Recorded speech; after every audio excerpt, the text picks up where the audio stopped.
officially invited to join the inner circle of top leaders from all over the country. Listen and learn as these obsessed entrepreneurs reveal the secrets that led to their success. Welcome to the community. Today's episode starts now.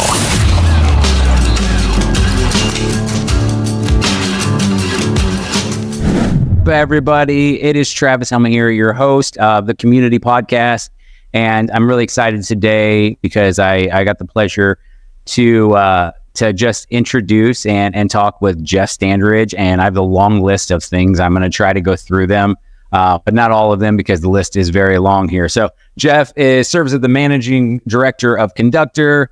He also is with Innovation Junkie. He's a co-founder and managing partner of Cadron Capital Partners. He teaches at the College of Business and University, Central Arkansas. He's a retired U.S. military and also has my bucket list item, which is to become a pilot. So I really want to talk about that also.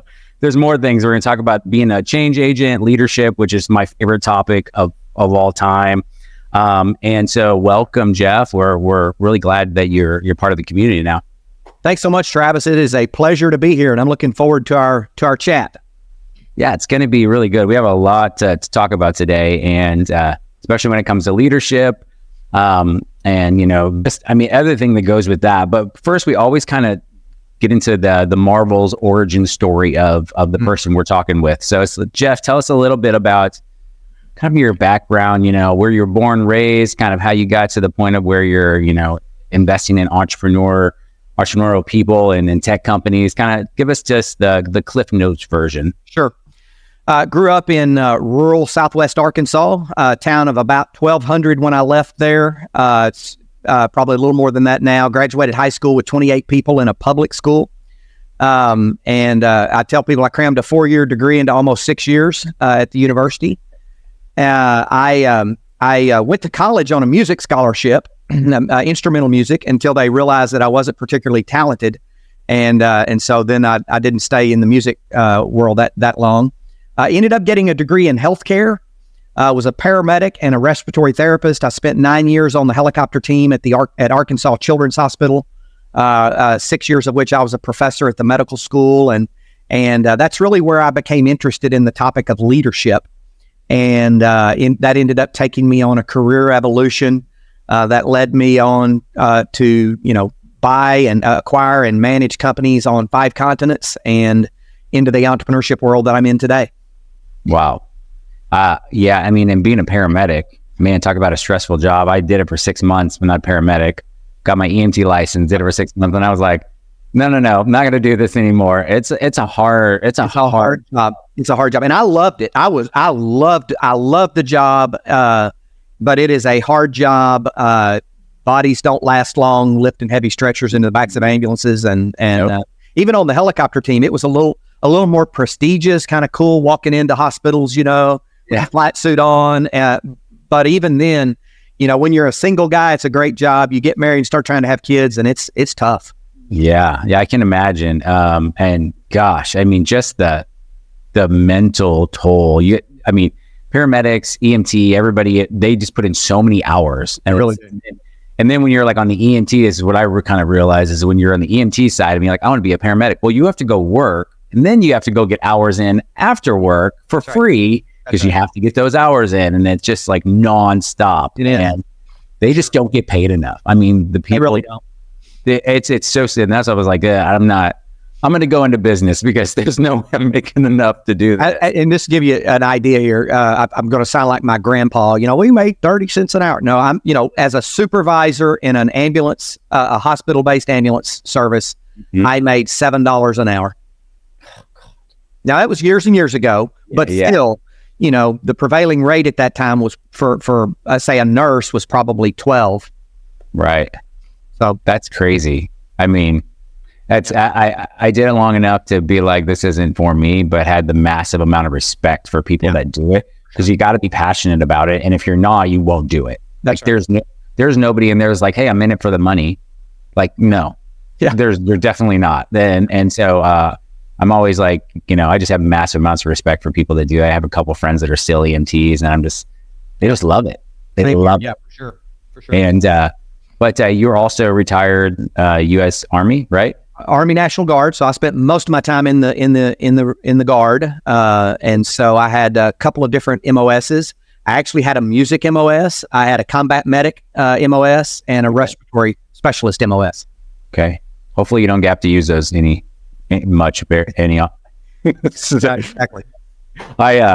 So okay, cool. Let's dive into, because the topic that I'm just gonna love to talk about, which is leadership, because I'm like, I got to put this first, because if we start talking about everything else, then I'm not going to be able to get all of this stuff leadership. So tell me about how you decided that you wanted to start like getting into leadership and you want to get your doctorate. Sure. Obviously you were doing the things, whether you're in the military or even being, a paramedic, like those things are, you have to be a leader to do those. No matter, you were forefront of that, but really, why did you decide to be like, I'm going to go get my doctorate in leadership? Great question. So when I was a professor at the University of Arkansas for medical sciences, I was teaching in the cardiorespiratory program, the respiratory therapy program there. Okay. And we were graduating students who were very rapidly going out into the far reaches of the state of Arkansas, which is fairly rural, and were becoming shift supervisors, department directors, hospital administrators. In the healthcare world at that time, the most technically competent people were generally the ones that got tapped for leadership. But technical competence and human emotional intelligence and leadership aren't necessarily, in fact, they're quite different, right? Right. And so I started a course for students, graduating students in the allied health professions, respiratory therapy, paramedic, radiologic technology, nuclear medicine, et cetera, in leadership to prepare them for going out into the workforce. Fell in love with the topic of leadership. Decided to get a master's degree in adult education so that I could customize courses in leadership, and then decided a doctorate in teaching, and because I wanted to specialize in the teaching of leadership and organizational behavior, so to speak. And so just completely fell in love with the topic of leadership. For my doctoral research, I was studying the differences between top performers in the healthcare world and average performers. So what is it that differentiates a top 1% performer from the vast majority of the middle 50%? And came to realize that it had nothing to do with academic credentials. It had nothing to do with letters behind one's name, certifications, licenses, et cetera. It had to do with behavior. And that behavior could be really divided into two categories. I think about a set of scales. On one side, we have results. On the other side, we have relationships. And leadership and success is really dependent upon someone's ability to walk that tightrope between results and relationships, and to maintain some semblance of a balance between the two. Because we all have some tendency. I'm a results guy. So you're a big D. Yeah, it's very easy for me to alienate the relationships. If I focus on results at the expense of relationships, I will experience wild success very, very quickly until I alienate everyone around me who's responsible for helping me maintain those results. If I focus on relationships at the expense of results, people will love me until they lose respect for me because I can't do what I say I'm going to do when I say I'm going to do it. Wow. And so I decided to just pursue that education, and that took me out of healthcare into a publicly traded company, the change agent role, and ended up spending 20 years with that company and working all over the world. Wow. Yeah, you worked everywhere, it looks like. So when it comes to like different countries, is there a different type of leadership role dependent on the country or different the area? Do you see, or is it one of those things that is really universal? I would say 80+% of it's universal. People get the idea of results and relationships. They get the idea of, inspirational leadership, situational leadership, being led and being good followers. For the most part, there are nuances, but it's really more nuances in the words that are used, the language that's used in terms of the leadership language, not the country's language, but the leadership language than it is differences in concepts. What is so in your experience? This is so fascinating for me. So I'm like a kid in a candy store right now with all this. So are there, being like in your doctorate and just what you've seen with leadership over the years, do you feel like, I feel like it's a huge topic now, but do you feel like there's any misconceptions on what leadership is that we see from some of the big podcasters or the big people on TikTok that are like this, and this, and then you're like, that doesn't really sound like something you're going to alienate people. But are there any misconceptions that you see like in leadership? I don't know about across all the various, podcasters and leadership experts or what have you, but I will tell you one of the common misconceptions that I heard in the company where I worked. So, leadership often gets confused with title and with position in the organization. And so I would have people come to me, younger leaders coming to me, or younger employees coming to me saying, I want to be a leader. I want to be a leader in the company. And I would say, well, go be one. No. What I mean is I want to be a leader like you in the company, and I want to be a leader in the company. I said, well, then go be one. Start acting like one, and you will become one. And they were like, I said, so what you're saying is that you want the title and the position and whatever else comes along with that. That's what you're saying. So let's just be clear about the words you're using, because you can go be a leader when you walk outside this door right now. Yes, I love that. I mean, and it's, I've done some consulting as far as like leadership and going in kind of change agent style. And my first 2 days there, and I'm interested when you would get to this, but my first 2 days, I literally just sat and walked. Well, I sat in my office, which had I was like, I need a certain place that needs to like overlook everything, like where everyone goes.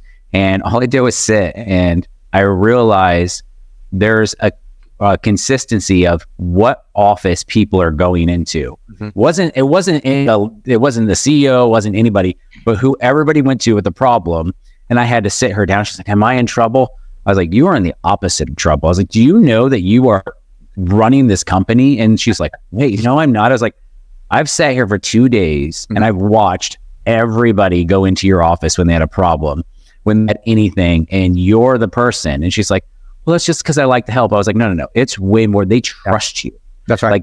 And so it was like, you are the person running this company. And she's like, she was doing everything. And so I love that, because it's 100% true, is that you just have to be the leader. Yeah. And sometimes it was a cool thing, because she's like, she had no idea. She didn't even realize it. But right. It's one of those things that it's like, the title is not as important. And I've had leaders that like were bottom of the barrel, but when they stepped in the room, everybody performed, and you're like, okay, what is that about? And it's like, what do they have? And so I love that.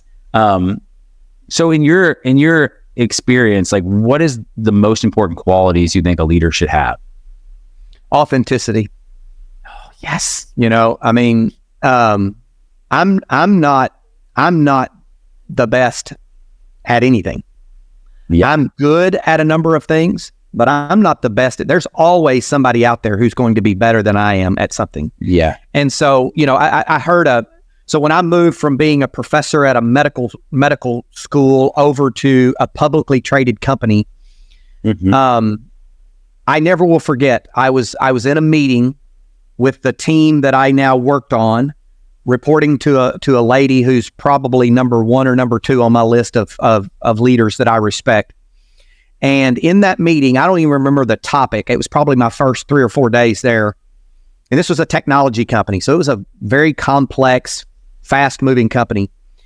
And we were talking about some kind of obstacle or something we were facing as a team. And I never will forget, she said, yeah, that's a leadership. That's a failure of leadership on my part. That's on me. I should have never done that. I'll correct that. I was 30, blown away, because I had never heard a leader be so strong and so vulnerable at the same time. That didn't happen in an academic health care setting. That didn't happen on the streets as a paramedic. That didn't happen wherever I had worked previously. And to have someone stand up, I still remember that to this day. The other thing that I remember is soon after I started working there, same leader, probably 6 months into my employment there, my father-in-law ended up having an open heart surgery and spent about 6 weeks in intensive care before he ultimately passed away.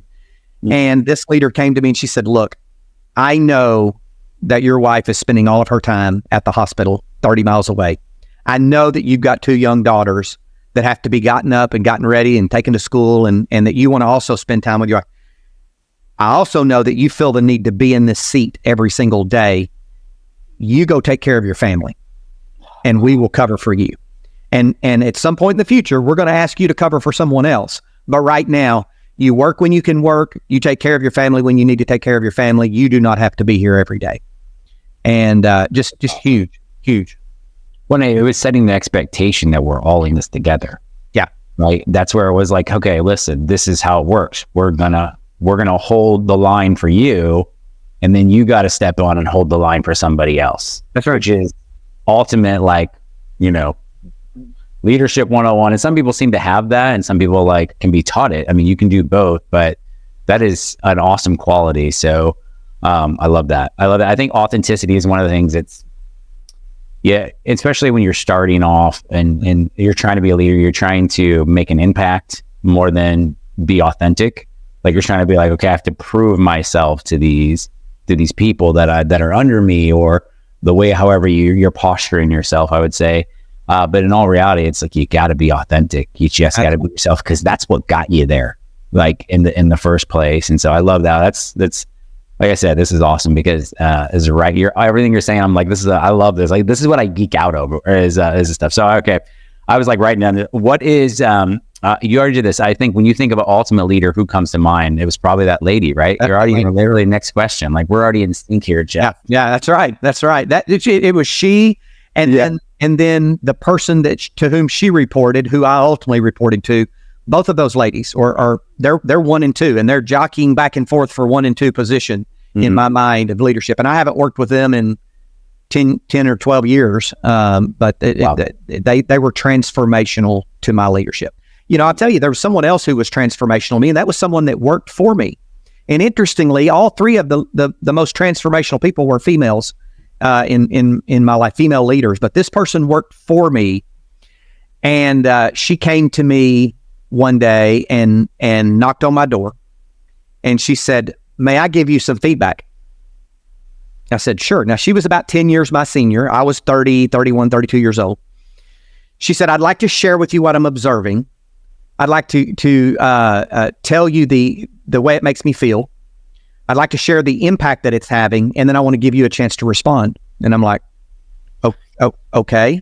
Yeah. She said, "When I come in here every week for our weekly touch base," so I have weekly meetings with all of my direct reports. I've done that for years.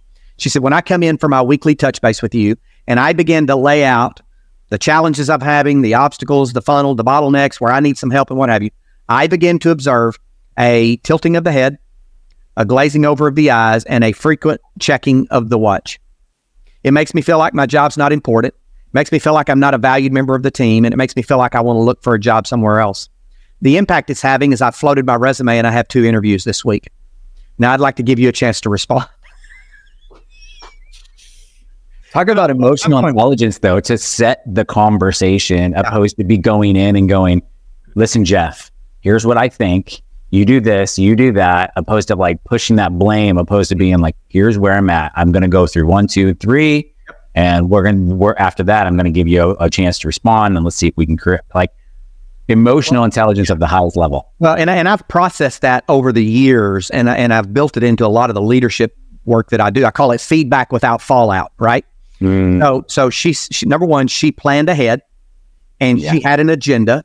She asked my permission, right? She used I messages versus you messages. I begin to observe this, I begin to observe that, versus you do this and you do that. I can argue with those. I can argue with you. I can't argue with I observe, right? Yes. She spoke only for herself. She didn't come in and say, "There are a lot of people who think you don't respect them," right? She didn't say that. She spoke factually, or at least observationally, right? And then she gave me a chance to respond. And that model has been something that I have used for the last 20 plus years. And again, it was not a leader that I worked for. It was one that worked for me. And she was equally influential in transforming my leadership behaviors and maturity over time. That is, and look at the impact that conversation made. Like, you know, it's absolutely incredible. And, you know, and to be able to do it, to be able to have that emotional intelligence, to be able to have a conversation like that and not be like, it's funny when you say emotional intelligence, like you're being able to regulate yourself. That Absolutely. We're not going in and being emotional. We're being intelligent first, and then we're based upon the emotion we're having or what we're experiencing. And bar none, that is amazing that she could do that. But just talking about changing like the course of your, like, if you're like, I've revisited this so many times, is like, what a huge impact. Does she know how much of an impact she's made? You know, she ended up leaving a few years later, and she ended up divorcing and remarrying, and I lost touch with her. And I've actually looked for her to tell her that, but I haven't been able to locate her. I don't think she's active on social, and so that's been But I would maybe she's listening, and you can tell her how much of an impact she's made on your career. But if I come across her, I will absolutely do that. I have told those other two leaders that I spoke about.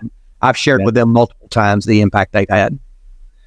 And so, as far as emotional intelligence, it's funny because you think you said you've had the three influential people that you've had, like they've been women, right? Yes. Mm-hmm. In your and I don't have this written down. I mean, I just thought about this. Like, do you see, as far as emotional intelligence in business and that what you worked with, do you think that women have a leg up on men on some of that? You know, that's a good question. Certainly in my limited view of working with executives, I think I would have to say yes. And, you know, anecdotally and observationally, I would say yes. In terms of, you know, really looking at it in a generalizable fashion across both populations, I don't know. I think it's a good question. Be worthy of a great study if it hadn't been done. Yeah, I'd have to look into that because it made me think about that. You know, we talk about it a lot, but you know, women are always more the emotional creatures. Mm-hmm. But if they can control, I mean, we are too, but just usually it's more like a little different. That's right. And so that'd be interesting to look at. So I was thinking about some things about, you know, leadership and how it's changed. I know you're in the tech space, you know, kind of dealing with that, and you've done. You know, with the change agent, but we've had a kind of cultural shift since 2020 and the COVID and everything like that. And now everybody's working from home, right? Before, you know, we had that leadership where you were there, you saw your leaders, you talked to them every day, or at least, you know, in person, which is a huge thing. What do you think as far as like the change that we're going to have to see within leadership from people working from home more? Yeah. Because I mean, I know people that they're like, I'm not taking a job unless I can be remote. And that's really hard. I think when you're looking at it from a leadership standpoint, you're like, it's really hard for me to guide somebody who's not in the office. Yeah. So what do you think about that? You know, I think it really boils down to the culture that you create in the organization from a leadership and an individual performance perspective. So Peter Drucker, I believe it was, that said, culture eats strategy for breakfast, right? And you can have the best business plan, but if your culture is not where it needs to be, it will consume all of those best laid plans. So when I talk to my clients, I talk about this concept of a culture of excellence. And there are 6 elements. There's strong leadership. And what I mean by that is leaders who are committed to the core values of the organization, who understand how their actions affect the culture, who understand that every part of the organization is part of the culture of the organization. So just strong leadership, clarity and focus about what's expected and where we're going as a team, what we're trying to accomplish, and how everyone's role contributes to that clarity and focus, or to that accomplished task. Engaged and committed teammates. So, you know, disengagement, they're saying, is one of the single greatest costs that companies will face over the next year. And disengagement is where people don't quit and leave; they quit and stay. Right? They just disengage. Yeah. And it's difficult to see disengagement when they are remote workers. It's a lot easier to see it when they're in the office every day. So strong leadership, clarity and focus, engaged and committed teammates, empowering communication. The word empower literally means to make someone stronger and more confident in dealing with the circumstances they're facing. So you can have a tough conversation with someone, but the ultimate result of that conversation needs to be one of making them more confident in dealing with the circumstances they're facing. The next one is 100% accountability. 100%. not 97%, not 98.5, but 100% accountability looks like this. When I have a task that I'm supposed to do, and I tell people I'm going to have it done by noon on Thursday, as soon as something happens prior to that, where I see I'm at risk for meeting that expectation at noon on Thursday, I immediately bring it to my leader or my teammates and say, hey, I know I committed to this on Thursday. I've had some other things happen. So is Thursday a drop dead, or can we push it till Friday or Monday? Over 50% of the time, they'll say, no, we can push it till Friday or Monday. Sometimes they'll say, no, Thursday at noon is critical. Then I have to say, well, then I need to deprioritize or de-emphasize something else so that I can do that. That's what 100% accountability does, versus waiting until Friday and someone asks me and I say, oh yeah, sorry, I didn't get to it. And the other, the sixth thing is, I mentioned Peter Drucker, Culture Eats Strategy for Breakfast. Another management thinker I follow is Mike Tyson, who said that everybody has a plan until they get punched in the mouth, right? So organizational agility or resilience is the other component of that culture of excellence. When organizations have, my experience, when organizations have those things going on, when the leaders set the expectations and effectively foster those kind of 6 elements, that results in a culture such that it really doesn't matter where people are located, because the work continues. Yeah. So how do you feel like leadership, you've been doing this for quite some time. Do you feel like the leadership has changed? Has it evolved in any way of just better understanding, or have you seen any change in leadership since, maybe you started?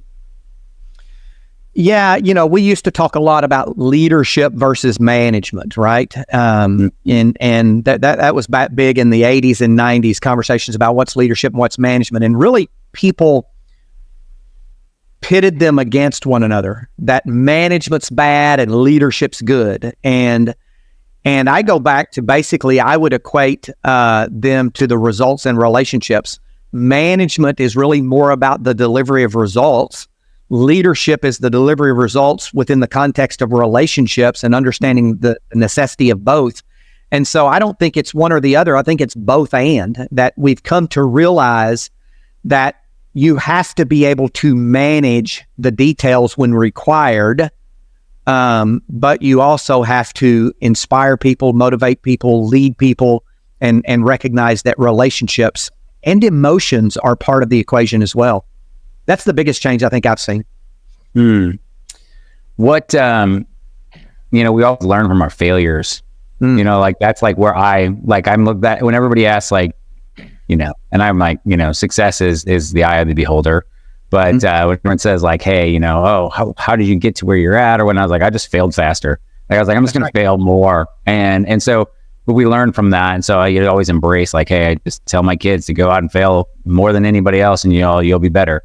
You'll go farther. So as far as within leadership, do you have any like thing that happened that you're like, oh, that was my failure that I learned from? Anything that, the listeners can maybe pull a little bit of inspiration out of your failure? Yeah, I have what I call, I started off with the Standridge top 10 leadership lessons I learned the hard way.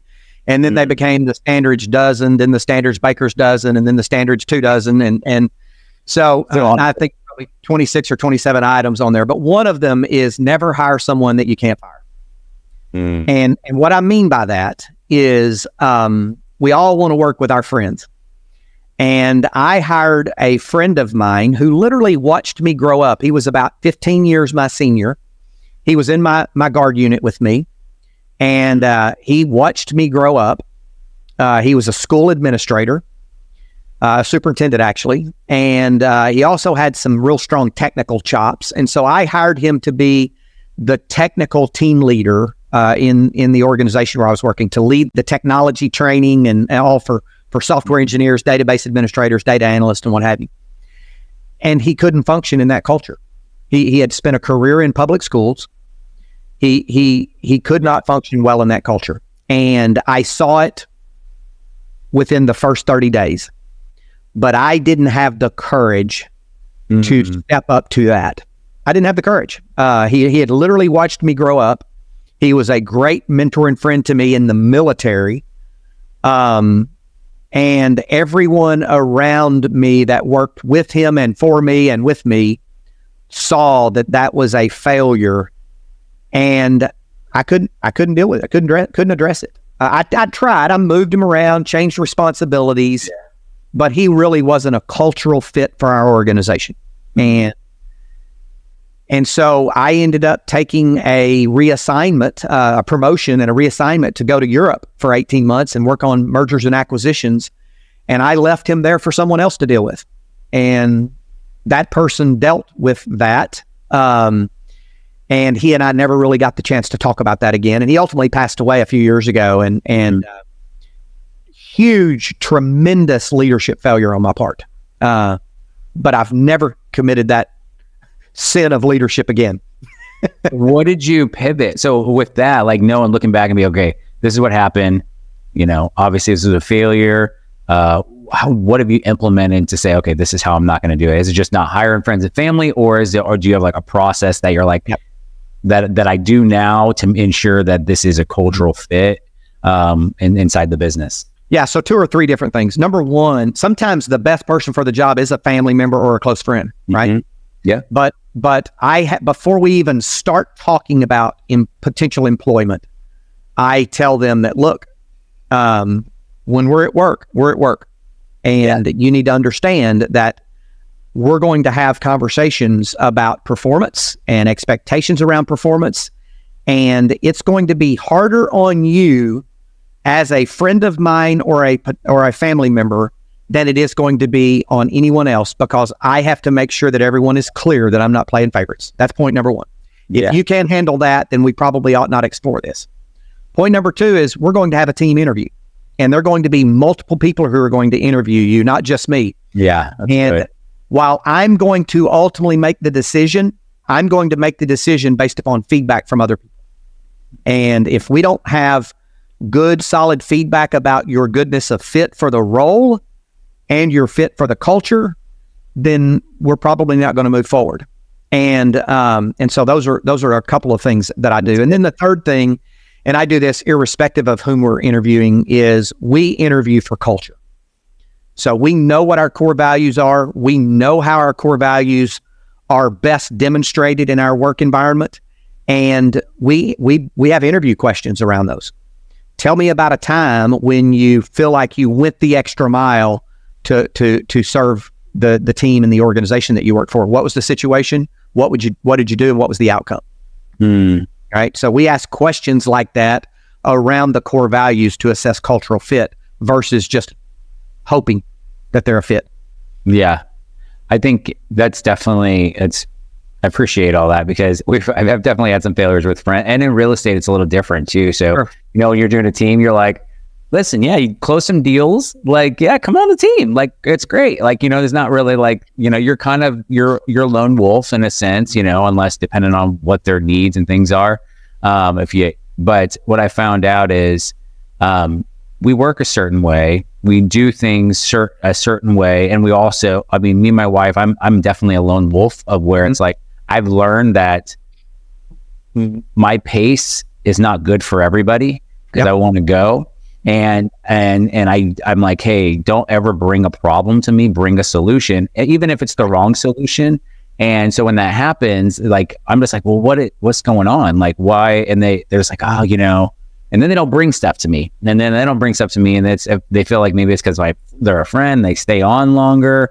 And I've had that same situation. So I think that what I've realized, and I've kind of put my list down, is the same way, is that I have to ensure that they know that, and I have a girl right now that I'm just like, hey, I want you to go what's best for you. So don't ever feel bad about leaving, for one, and I'm not going to do that. And that's going to preserve our friendship more than anything else. Is that I'm going to support where you go, and you have to support that this may not be the best fit for us. Are you okay with that? And she's like, 100% okay with that. Yep. I was like, well, then in real estate, we can do that, because it's not it's 1099, you do whatever you want, but there's still this culture of what are you guys doing for me? What are you guys doing for me? And that takes a lot of time. That's what I'm always looking return on time invested more than anything. That's right. In real estate, which is, I'm like, am I going to make some money off of you? Yes.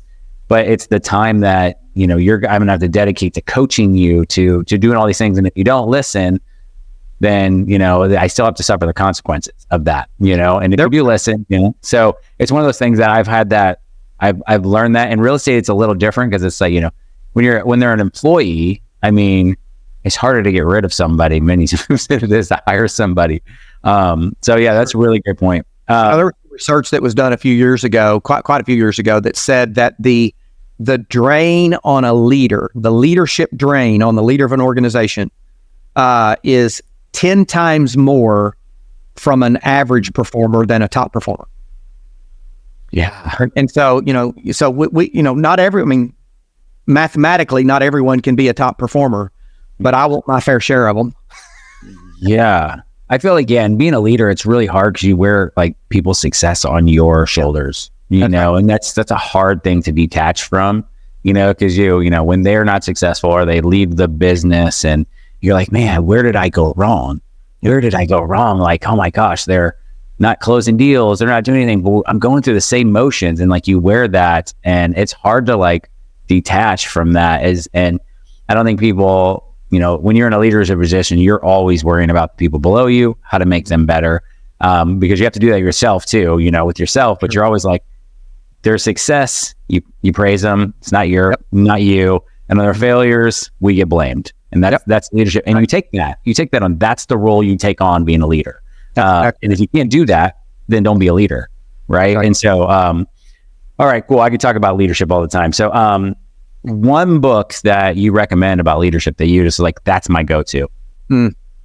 Gosh, there are so many out there. The Leadership Challenge, it's older.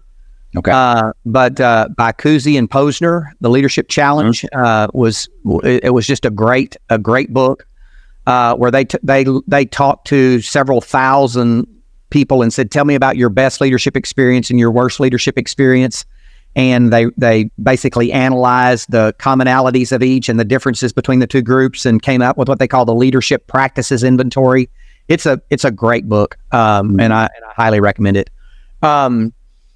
It's interesting, the 1 Minute Manager series that was written by Kim Blanchard and Sidney Sheldon I believe Sidney Sheldon, but a number of folks there. There was a 1 Minute Manager, Leadership in the 1 Minute Manager, 1 Minute Manager Meets the Monkeys. I mean, there are several in that series, and they're all written in parable form. And they are so good about describing this thing called situational leadership, which I'm really a proponent of. Situational leadership basically says that there's directing leadership, which is where I'm going to guide you and tell you exactly what to do. Then there's coaching types of leadership where I'm going to give you a little more of the decision making, but I'm going to still doing some directing.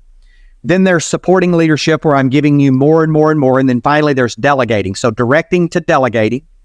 And I might use different levels of leadership with you based upon your competence at performing whatever the project or the task is and the risk to the organization of it not being done well.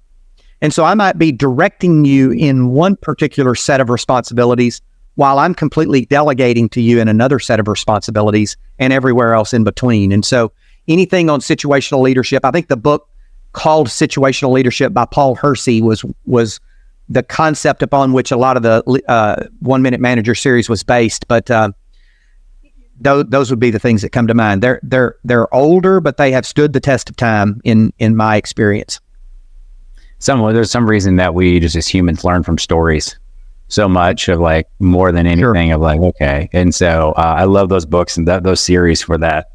I remember being at Jimmy John's when that was a long time ago, but and that was one of the ones he's like, you have to do the 1 Minute Manager. Cool. Let's talk about, let's move over to the change agent, which is another one I want to talk to because it's a cool role. And I'm sure it was super interesting, but for people that don't know what a change agent is, if you want to explain kind of what that is. Yeah. Since I served in that capacity, it's been kind of more formally framed up within organizations as a formal role. I actually came into Axiom Corporation, which was the publicly traded data and data management company, based upon a conversation with a guy at church who said, how's your dissertation coming, your doctoral dissertation coming? This is when I was a professor at the University of Arkansas for medical sciences. And I said, well, dissertation's coming well. I'm finished with all my coursework. I've taken my comprehensive exam. So now I'm just working on my dissertation. And he said, well, what's your dissertation on? And I said, well, in the industry, they would describe it as competency management, but it's effectively looking at what are the differentiators of success and re-engineering kind of the company processes to cultivate those. He goes, I just came from a 2-day meeting where all we talked about was competency management and how we needed to find somebody who knew what it was. 2 days later, I'm having lunch with him. 3 days later, I'm having lunch with the CEO of the company and the number 2, and they offered me a job. They said, Jeff, we know we got to have it. We know we need it. We know we got to have it. We're just not really sure what it is. Can you come to work for us? That's awesome. And so I went to work there as a consultant first, and then at the end of the semester, left the university and joined them full time and spent 20 years with them. But so my role was kind of as a change agent. I was kind of a utility player. I went in and did the same research inside the company that I had done within the healthcare world. We interviewed 35 top performers in the company. We had all the employees nominate who they thought were the rock stars. We had all the leaders in the company nominate who they thought were the rock stars. We looked at the list, and the first thing we noticed was that 80% of the list was different. So that's a problem. If how leaders define top performance and how employees define top performance is different. But we were able to look at and find 35 people on the list that were on both lists. And so I hired a couple of behavioral psychologists. We interviewed them. Tell me about a time when you were challenged beyond measure at Axiom. You were staring failure in the face, backed against the wall. What was the situation? What did you think? What did you feel? What did you say? What did you do? And we generated 125, 150 some odd success stories. We looked at all the common behaviors among all of those success stories, and we distilled those down into 34 behaviors across 8 specific competency categories. And those became the Axiom 8. The company was called Axiom. And we used that then to re-engineer how we recruited, interviewed, selected, coached, trained, compensated, and promoted employees across the company for the better part of the next 20 years. Mm-hmm. And so because I came in with that kind of background and was able to generate some early success, I kind of got pegged as a change agent in the organization. And so when we started acquiring companies, I created a merger and acquisition strategy. When we acquired 21 companies in 7 countries in Europe, they sent me there to kind of drive the integration of those companies. When they wanted to start looking at using offshore labor to support the company, I went to Poland and started a company there and grew it to 350, and then to China and did the same thing there. When they wanted to get into emerging geographies like Dubai, Saudi Arabia, North Africa, and Latin America, I went and acquired companies and managed those. So I kind of became this utility player that was constantly looking at how do we question the status quo, challenge the status quo, and how do we implement projects and processes to drive sustainable change in the organization over time. And that's what I spent the vast majority of that 20 years doing. So when you guys would acquire these companies, would you go in and you do the exact same kind of thing that you go through? So what was like so you acquire a company, you go in day one, like what's the first thing you're doing? Yeah. Well, so when you say the first thing in the day one, right? So there's a lot of stuff that has to be done before day one because the most acquisitions fail to produce the expected return that the shareholders anticipated or the board anticipated when they agreed to do it, like 80%. And they fail for generally 2 reasons. Number 1, lack of strategic fit. And number 2, mismatching culture, right? So there's a lot of work, hopefully, that's being done. And certainly what we did on the front end was we tried to make sure that we were overt about what's the strategic fit for this organization. Are we going to be able to consolidate and save money? Are we going to be able to generate revenue that we can't generate today?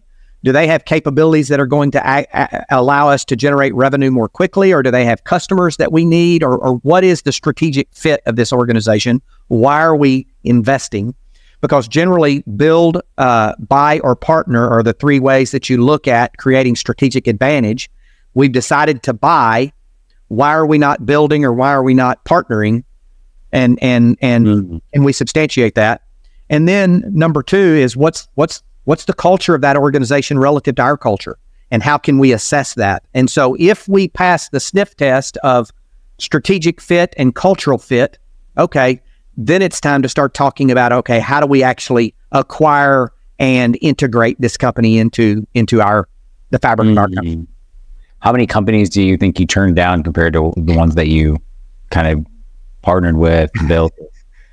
Oh gosh, unfortunately, not enough. Probably because again, being a change agent, requires time. You change things over time, and so we learned things over time that caused us to get better at acquiring, and integrating companies and what have you. And I would say I probably did somewhere around 4 acquisitions over the course of my career.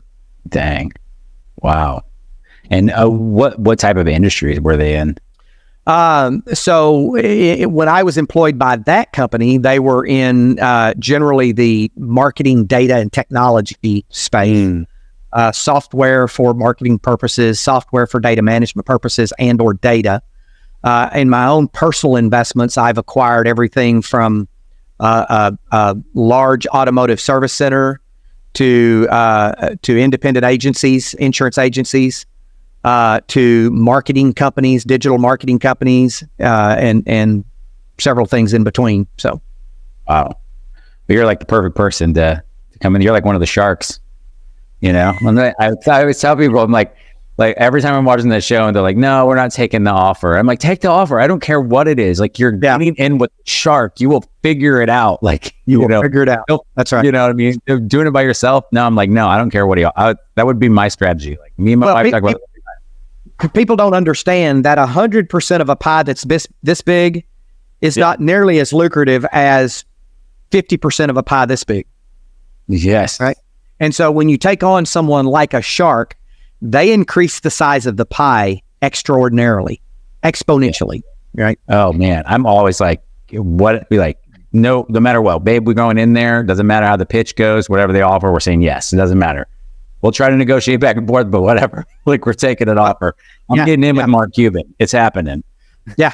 Give me Mr. Wonderful. I don't care. I don't care. I do not care. I'm here. Let's make this happen. That's pretty cool. I mean, all that stuff we were talking about. What's been the biggest challenge you faced, during the process as far as being a change agent? Is recognizing that with people, slow is fast and fast is slow. And what I mean by that is change is rooted in human behavior. Culture is rooted in human behavior. Human behavior both individually and human behavior collectively, teams, departments, organizations, what have you. And people don't change rapidly. And I'm a rapid fire kind of person. And so beginning to understand that with people, slow is fast and fast is slow, meaning if I try to go fast on the front end, I'm going to end up going much more slowly in terms of producing the outcome that I want. But if I can slow down a little bit on the front end, and I can make sure that I've got the right team, that we've got the right vision, the right plan, the right strategy, the right metrics, the right meeting cadence to measure our progress. And then I can move forward and I can activate my early adopters and find some other potential change agents in the organization who can carry the flag for this change initiative and enlist those guys to help, because we know that they will influence others. Even if I can pick out some folks who might potentially be saboteurs and get them on the team and get them bought in, that they can turn that negative influence into positive influence.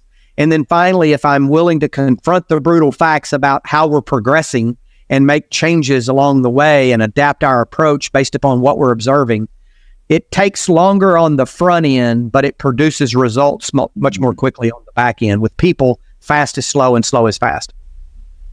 I love, there's so much to unpack there, man. Jeff, you're all the stuff you're saying, I'm like, oh yes. But it's like being able to, not being set in stone of how you guys are going to do this. Yeah. That's like where it's like, okay, we're seeing this work out this way. Maybe we should be able to pivot instead of being like, we're doing it this way no matter what. Because you start hitting people's head against a brick wall, like they'll go the opposite way.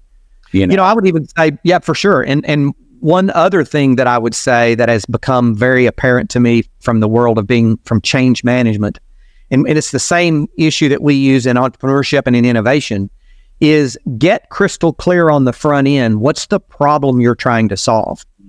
What generally happens in organizations is someone comes up with a great idea, and then they start trying to implement their idea without stepping back and saying, what's the problem we're trying to solve, or what's the gain we're trying to generate? The problem we're trying to solve or the opportunity we're trying to seize? Because people buy for two reasons: to eliminate pain and to create gain. Mm-hmm. Yep. And so organizational change is a bit of a sales job, right? And so you have to know what the problem is the pain you're trying to eliminate, the gain you're trying to create, and be crystal clear about that, and then build a solution or a change program or what have you that specifically creates that gain or eliminates that pain. And so, I love your mindset. I think it aligns so much with the way that I'm thinking. So this is a great conversation. So if you guys are listening, like, you might have to go back, rewind this, and write some of this stuff down, because this is all great advice. Let's dive into, I know you have like Conductor, which is based in Arkansas, but then you also have Innovation Junkie, and I've been kind of looking into some of that, which really, when I started reading about that, I was like, oh, it's all about community, of like bringing these people together. And so tell us a little bit about kind of what you guys are doing there, because it's really awesome. Yeah. So in 2013, I was still employed as an executive with the publicly traded company I mentioned, and I was chair of the local Chamber of Commerce. We're a community about 35 miles outside of Little Rock called Conway, Arkansas. Got about 65,000 people in our community. Three institutions of higher education, a very educated workforce, a couple of large technology employers. Yet we weren't spinning out very much startup activity, not much entrepreneurship. And so I started asking the question why, as chair of the chamber, put together a group, and we studied the issue for probably 6 to 9 months, just talking to entrepreneurs, talking to people in the entrepreneurial ecosystem across our state. And it took about 3 years, but 3 years later, the University of Arkansas stepped up and created an organization. We had introduced the University of Arkansas to a group out of Northwest Arkansas, where Walmart, Bentonville, Arkansas, Fayetteville, Arkansas, where the headquarters for Walmart, Tyson, J.B. Hunt are located. There was a group there called Startup Junkie that had been doing entrepreneurial development work at that time for about 7 years. And so we formed a relationship between them and the University of Central Arkansas, which is our local university, and started looking at how can we take the work that they've done there and do it in our community. And that ultimately resulted in the founding of the Conductor in 2016. I retired from my corporate job at the age of 50 to basically walk away and create the Conductor. And we've been focused on that now for almost 8 years, be 8 years in November. Our mission is to inspire and empower innovators, entrepreneurs, and small business leaders. And we do that by basically one-on-one coaching, consulting, mentoring, what I would call a world-class portfolio of training, events, and workshops, connecting them with a subject matter expert, a network of subject matter experts pulled together from attorneys and CPAs to software developers to whomever else, and providing them access to capital, or directing them to access points for capital for their companies. In the last 8 years, we've seen about 50,000 people come through. We do about 500 one-on-one coaching engagements on an annual basis here, another 1,000 up in Northwest Arkansas with Startup Junkie. So we're one team, two different brands. Startup Junkie is the Northwest Arkansas, Conductor is the Central Arkansas. Recently, the state economic development commission, called the Arkansas Economic Development Commission, tapped us to be their technology commercialization partner for the entire state of Arkansas. So great. We have contracts with the U.S. Small Business Administration. We've had contracts with the U.S. Department of Agriculture. And that's all funded work that the funding comes from outside sources for Arkansas-based companies, no strings attached, no invoices. Wow. Well, we started having a number of larger companies, both inside the state and outside the state and around the world, coming to us saying, we need the same kinds of stuff, but we know we don't qualify for the free services, so we'll pay you for it. And in order to keep those business models pure, so to speak, we created Innovation Junkie in January of 2020. And so we serve clients basically focused on helping them achieve sustained growth in the organization, sustained strategic growth, innovation, organizational transformation, profit growth, leadership, etc. That's what we focus on. And then you guys have some cool numbers, because I saw in 2023, you guys reported that your clients had an average of 24.5% growth revenue, which is crazy. Yeah, it's crazy when you get that support of people like of those of like reaching out, and that's such. I love that, 'cause I feel like a lot, especially if you're an entrepreneur, sometimes we become lone wolves in a lot of ways, and it's like you got to reach out, and and it's great that they have that support over there. And so Innovation Junkies like everywhere. So if you're like needing some help in your business, they can reach out to you, and you guys can figure out maybe something that you could do, some strategies to help them out. That's right. We start where they are. We actually have a diagnostic called the Growth DX, a strategic growth diagnostic. They can go to innovationjunkie.com and just click on Growth DX, and they can learn a little bit about that.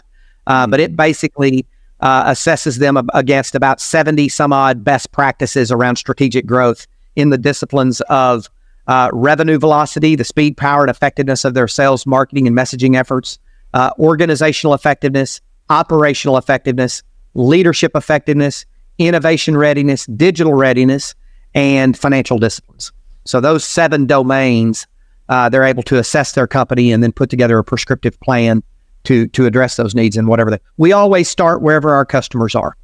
So, I had a coaching call with an entrepreneur just before this who she's trying to raise money. And so I gave her some feedback on her pitch deck and on the structure of her capital raise.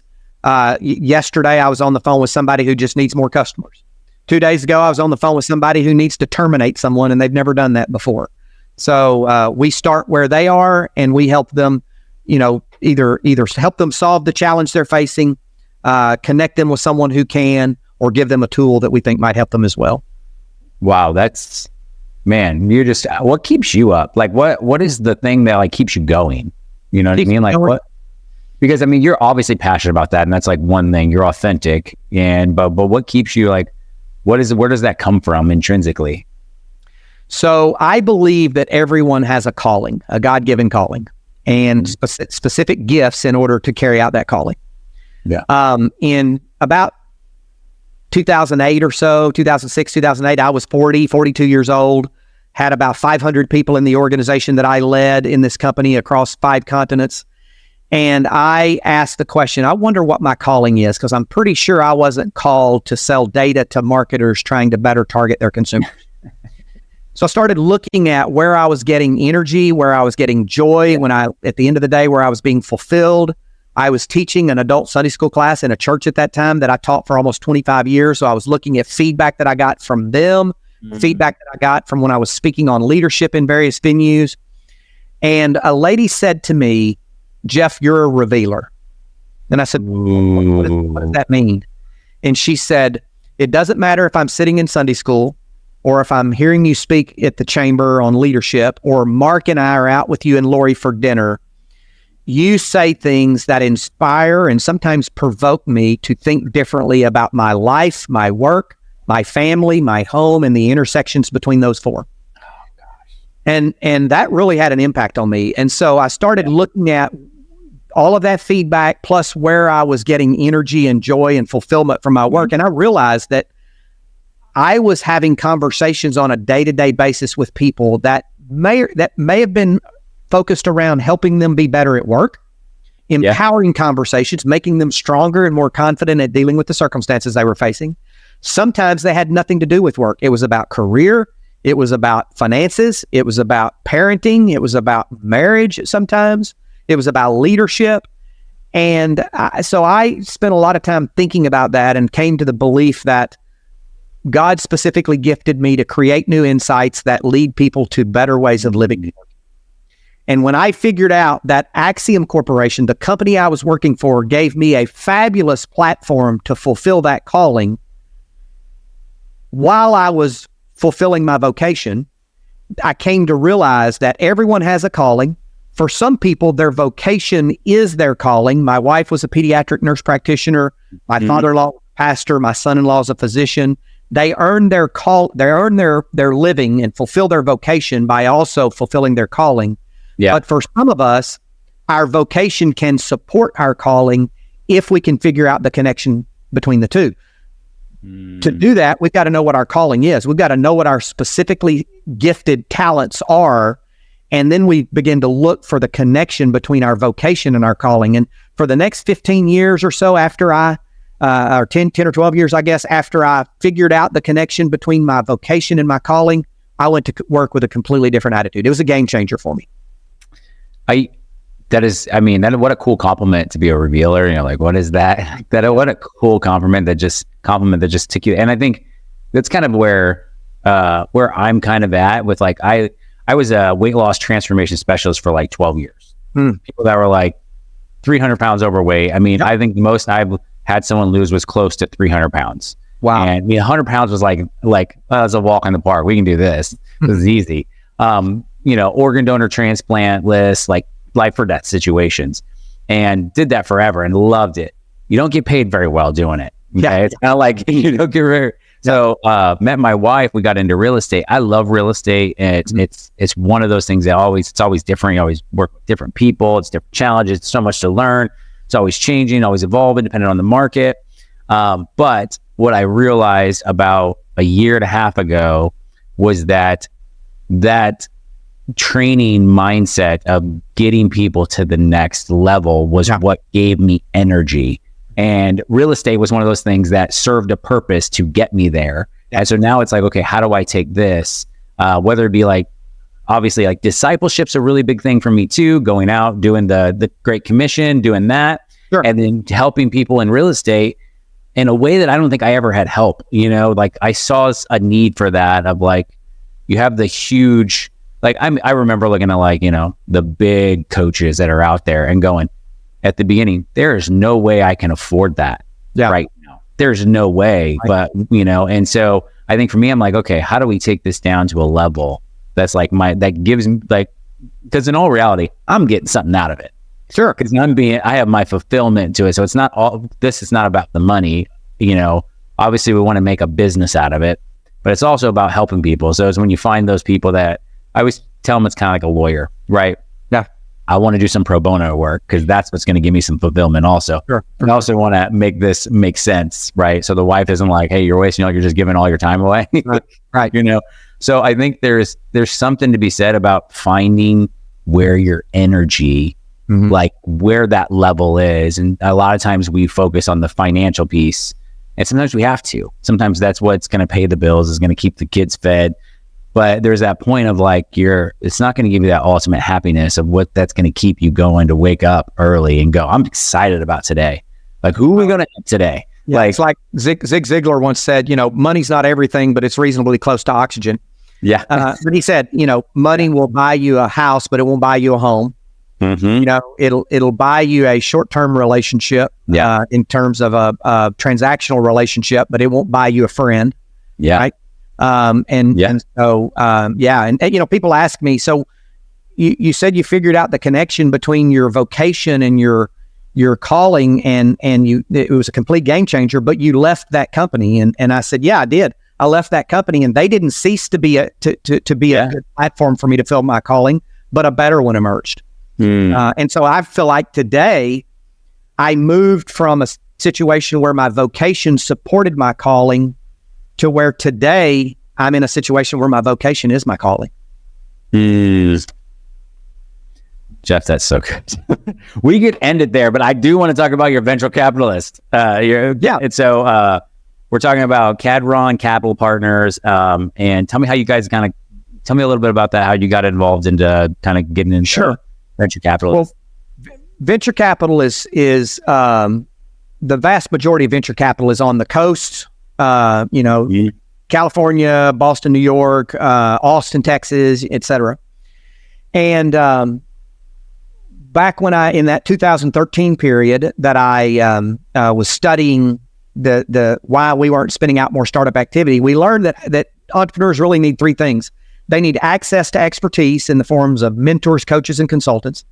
They need access to an ecosystem a community where they can come together with other entrepreneurs, share ideas, share resources, maybe even share office space, et cetera. And then finally, they needed access to capital. And so I stepped out, recruited a couple of co-founders and said, we're going to start a venture fund called Cadron Creek Capital at the time. So the Cadron Creek is a tributary to the Arkansas River, runs into the Arkansas River just west of where we are here. And so it was just a member-managed LLC, member-managed venture fund. So we recruited 62 investors, raised about $1.5 million, and invested the average of about $100,000 in 15 different Arkansas-based companies. Up in Northwest Arkansas, the founder of Startup Junkie, who's now my business partner, Jeff Amaran, another Jeff, we're two of the Jeffs in the entrepreneurial ecosystem in Arkansas. He had a venture fund called Tonic Funds, and we decided to do a fund together. And so we merged and created Cadron Capital Partners. In 2019, we created Cadron Capital Partners 1, and it moved beyond the member-managed venture fund approach to a formal VC. I think we had about, I don't remember exactly how many investors we had, but we invested in another 10 or 12 companies, and we're on Cadron Capital Partners 2 now. We're going to be somewhere around $7 million, and we're investing in, we have a preference for Arkansas. Well, we have a preference for generating positive returns for our investors, right? Yeah. That's our primary preference, because if we don't generate positive returns, there won't be a fund 3. So primary preference is generating positive return for our investors. Secondary preference is looking at Arkansas-based companies with a preferential eye toward Arkansas-based companies. But then the tertiary preference is looking for companies in the heartland, so the flyover states.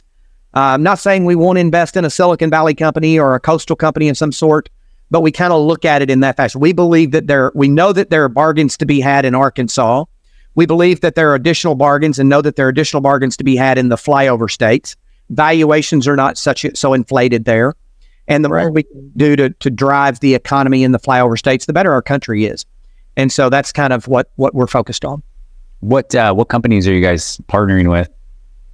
Well, in terms of investing, we're generally looking at tech or tech-enabled companies, knowledge-based industries. So we first and foremost, we look at the kind of the fundamental financials of the company. If it's a software as a service or software or technology-based company, we're looking at generally about $2 million of annual revenue, 50% year-over-year growth, and a really strong management team. If it's a non-technology product and service, we try to stay away from CPG just because that's not our bailiwick. So consumer packaged goods, we're not really our bailiwick. But if it's a non-technology product or service, usually about $4 million of annual revenue is kind of what we're looking at there. Okay. And we're looking at companies that can generate a sizable traction into the market over the course of the next 3 to 5 years.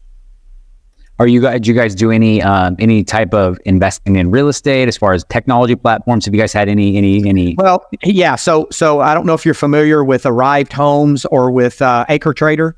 Mm-mm. So Acre Trader is based in Northwest Arkansas. We are an investor in the platform Acre Trader. Right. What Acre Trader basically does is they go out and they buy large pieces of farmland and timberland. Okay. And they then lease that back to the farm operator or the farm owner. And for every new project that they acquire, they put a new kind of special purpose investment vehicle around that. And so they'll send out a note to their network that basically says, we have a new 800-acre soybean farm in Illinois. Here are the financials on it. Here's the cash-on-cash return. Here's the internal rate of return. And we're going to be having a webinar at 1 o'clock tomorrow. The minimum investment is $13,700. And usually by the time the webinar is over, that particular investment opportunity has been filled. And they then go out and buy that. And so they're called Acre Trader. And like I said, we are an investor in the platform company, Acre Trader. Yeah. That's a cool little platform though. There's another concept created by an Arkansas native. It's based in Seattle, I believe. He sold his company to a Seattle firm and relocated there. And then his company was a data company at the time. But he's created a company called Arrived Homes. They do the exact same thing. It's kind of fractional ownership of single family rental properties. Right. Mm-hmm. Okay. And so he's kind of gone that route, and two very similar concepts. One with farmland and timberland, and one with single family rental homes. Wow. That's what is there anything you guys are looking at right now that seems interesting, like in the tech space? A lot of AI. When it comes to AI, are you guys doing anything yet? A lot of AI stuff. Yeah. I'm personally, Cadron's not, but I'm personally investor in a company called Oxygen.ai. That's AUXIGEN, Oxygen. And so you take the word auxiliary and generative AI, right? So yeah, that's cool. What it does is it has about 20 different tools that are focused on some of the leading management thinkers, business growth thinkers around business frameworks like the Purple Cow framework or the Lean Canvas or a variety of those frameworks out there, and effectively can help entrepreneurs using generative AI apply those frameworks to their particular business in order to help them overcome some of the challenges that many business owners experience when they're trying to scale their companies. Yeah. What do you think about AI moving forward? What's your thoughts on it? I believe that, so I was asked this question in an investment panel one day, and I said, there's a difference between creating a URL with a .ai extension and saying that you're an AI company versus actually leveraging AI, specifically trained large language models to do the work that you're trying to do with your application, like Oxygen does for entrepreneurs and CMOs and what have you. I use AI every day and have found enormous productivity gains in using it for things that would take me hours and hours and hours to complete. I can get 80 or 90% of the way there with a well-structured prompt and query to AI and produce the output that I need. And it gets 80 to 90% there and saves me hours and hours and hours. So where I think we're going to be seeing, certainly leveraging AI, I don't think AI is going to take our jobs or people's jobs. I believe what's going to happen is people who are trained at properly using AI are going to take those jobs. Yeah. And so that's generative AI. And then there's predictive AI that's coming around the bend, where I think we're going to start seeing some real significant growth is using AI to predict certain circumstances. It could be, so in the healthcare space, ingesting data about patients and adverse medical events that happen in hospitals and healthcare settings, and using that data of prior events to predict, okay, you have a patient here who is at risk for a medication malfunction or medication error, or a patient who's at risk for a fall, or a patient who's at risk for a hospital readmission. You need to take some extra care with them. That's one example. Clinical decision support and other forms of prescriptive or predictive AI, I think will be the next big wave we see. Yeah, there's just so much. I mean, that's the thing. You start throwing so much data in there, whether it's medical, like there's going to be a point where they're going to AI is probably going to be able to predict what's going to happen with you in the next couple of years based upon. I don't know about. What's that? I'm sorry to interrupt. Go ahead. No, yeah, I think if they look at like the whole as they go for different generations and different things, and all the data that goes in, they're going to probably be able to throw that in the medical field and be like, this person is elevated risk because of all these other people all this data we have, and it's going to be interesting where it goes. I never really thought about it in the medical field, but it's I don't know, everything. Very prolific. In fact, I looked at a company the other day that is starting to raise money. They have one client, $2 million annual run rate, and their valuation is $100 million. And they're using predictive AI and generative AI together in the healthcare field. Man, I mean, it's going to be just coding's going to turn into prompting.